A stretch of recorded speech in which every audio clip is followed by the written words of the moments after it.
Halo, selamat datang di mata pelajaran Administrasi Sistem Jaringan kelas 11. Kali ini kita akan belajar tentang FTP Server. Video pembelajaran ini merupakan video pembelajaran mengenai materi FTP Server bagian pertama. Sebelum belajar lebih lanjut, apakah kalian pernah mendengar istilah FTP?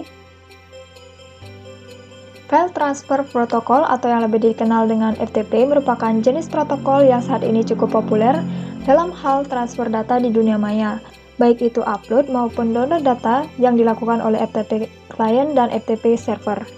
Selain dapat diakses dan dioperasikan oleh berbagai mesin dengan platform berbeda-beda, FTP juga mendukung mode autentikasi dan public data dengan beberapa akses polisi yang dapat dikustomisasi. Layanan FTP bisa diatur menjadi FTP public, di mana semua orang bisa mengakses data-data yang ada di server FTP dengan mudah. Selain dapat diatur menjadi FTP public, layanan FTP ini juga bisa diatur agar tidak semua dapat mengakses data-data di server, jadi hanya pengguna yang terdaftar saja yang memiliki izin untuk mengakses data-data tersebut. Layanan FTP server secara default menggunakan port 21 yang secara khusus menangani komunikasi dan transfer data komen antara klien dengan server, sehingga port 21 disebut juga sebagai command port. Selanjutnya adalah perbedaan FTP server dan FTP client. FTP server merupakan server yang bertugas memberikan layanan atau pengiriman atau tukar-menukar data kepada FTP client dengan syarat FTP client harus meminta atau request terlebih dahulu kepada FTP server. Sebuah FTP server dapat bekerja dengan koneksi aktif maupun pasif. Pada koneksi aktif, jika klien membuka sebuah port, maka server secara otomatis terkoneksi dengan aktif. Jika kita menghubungkan dengan FTP server secara aktif, maka kita perlu mengatur firewall untuk menerima koneksi ke sebuah port yang akan dibuka oleh FTP client. FTP server aktif biasanya menggunakan 20 port sebagai port datanya. Sedangkan FTP client merupakan komputer atau perangkat yang meminta layanan tukar-menukar data kepada FTP server. Setelah terkoneksi dengan FTP server, FTP client dapat melakukan proses download, upload, dan lain sebagainya sesuai dengan izin yang telah diberikan oleh FTP server sebelumnya. Kebanyakan FTP client memilih untuk menggunakan koneksi pasif secara default karena admin server menganggap hal tersebut lebih aman. Dengan menggunakan koneksi pasif, maka sebuah koneksi yang dimulai dari luar akan langsung terkena blok. Dengan metode pasif atau mode pasif, FTP client-lah yang meminta server untuk membuat koneksi. Selanjutnya, FTP juga memiliki fungsi dan manfaat. Yang pertama, memungkinkan untuk transfer data, upload dan download dengan ukuran besar hingga gigabyte. Kemudian, membantu dalam melakukan pengalokasian konten website tanpa kesulitan memikirkan pengaksesan langsung server. Kemudian, memungkinkan administrator untuk melakukan indirect atau remote komputer secara implisit.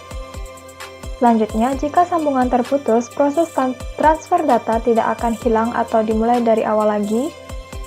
Kemudian, FTP menyediakan transfer data yang reliable dan efisien karena setiap pengguna tidak memerlukan tahapan-tahapan yang rumit untuk memperoleh suatu file atau mentransfer suatu file. Kemudian, FTP memfasilitasi setiap pengguna untuk melakukan transfer data secara dua arah. Artinya, jika FTP digunakan dalam sebuah perusahaan, maka setiap pemimpin perusahaan mampu mengirim file kepada karyawannya dan sebaliknya, dengan menggunakan server yang sama. Lalu, transfer data atau file dapat dilakukan dengan mudah dan terorganisir. Selain memiliki fungsi dan manfaat, FTP juga memiliki beberapa kekurangan. Yang pertama, kelemahan utama sistem layanan FTP adalah sambungan yang tidak dienkripsi cukup rentan dilakukan sniffing data dan akun, sehingga banyak sekali kasus hacking pada layanan berbasis FTP server. Oleh karena itu, muncul metode SFTP yang mengkombinasikan SSL sebagai mode enkripsi data sambungan. Yang kedua, sistem FTP sudah cukup tua. Jika seseorang tidak memiliki background IT atau gaptek, maka akan sangat sulit untuk menggunakannya. Kemudian, jika pengguna tidak begitu paham mengenai FTP, sangat mudah untuk menghapus keseluruhan data dengan sekali klik. Yang keempat, tidak dapat mengubah kepemilikan dari suatu file. Yang kelima, jika Anda ingin memiliki FTP server sendiri, maka Anda harus memiliki komputer server sendiri atau menyewa server dengan biaya yang tidak murah. Selanjutnya adalah prinsip kerja FTP server. Yang pertama, sesi komunikasi dimulai ketika FTP client meminta layanan pada FTP server pada port tertentu secara default 21. Yang kedua, selanjutnya server akan merespon dengan mengirim data melalui port 20 menuju klien dengan port tertentu, biasanya di atas port 1024. Jenis koneksi ini disebut sebagai mode aktif. Yang ketiga, sementara itu, koneksi mode pasif adalah jenis koneksi yang memanfaatkan high port sebagai saluran transmisi data.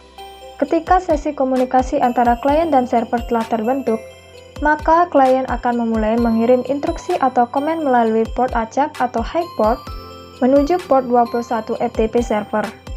Sebagai contoh, klien mengirimkan perintah dir untuk menampilkan informasi isi sebuah direktori. Server akan meresponnya dengan mengirimkan data yang diminta melalui high port, sebagai contoh port 60123, menuju high port client sebagai contoh port 60323. Baik, sekian untuk materi FTP server pada bagian pertama. Sampai berjumpa di video pembelajaran selanjutnya. Terima kasih.